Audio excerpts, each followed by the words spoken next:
Kaunti ya Murang'a yoĩkaine mũno na ũrĩmi wa indo itiganĩte na ũrĩmi wa iria. Na nĩguo kũgacĩrithia ũrĩmi kaunti-inĩ, thirikari ya kaunti ya Murang'a na University ya Murang'a nĩmetĩkĩranĩirie gwaka thukuru wa mathomo ma ũrĩmi mũgũnda-inĩ wa ĩka 50 iria ikũheanwo nĩ thukuru wa mathomo ma ũrĩmi wa Mariira. We are committing to give the university about 50 acres.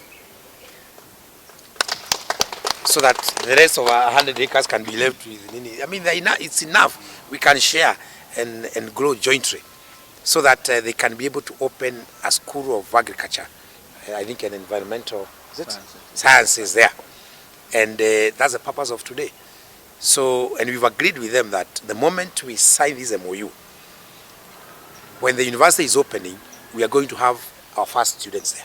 Arutwo a mbere thukuru-ini ũyũ nĩ marĩkĩtie gwĩtwo na megũthomera thukuru-ini ũyũ mwerũ o gĩthiaga na mbere na kwandandũrwo. Tumepata wanafunzi zaidi ya 40 na tutaanzisha hao kama ni nucleus ya kuanzisha hiyo campus. We want those 40 students to go there. So in the meantime, before the university develop its own infrastructure, we are going to leverage on the existing infrastructure. We are going to share.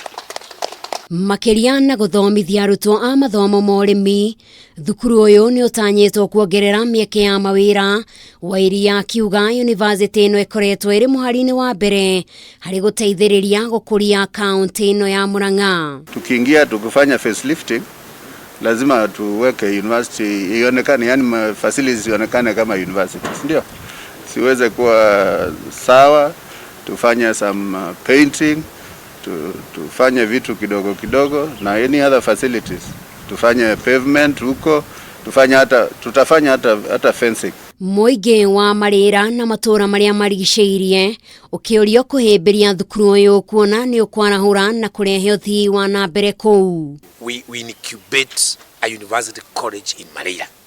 That one we have to do. Because again, the same benefits which we are talking about in Murang'a town, they will start accruing there to our people in Kigumo, because they will require hostels around there.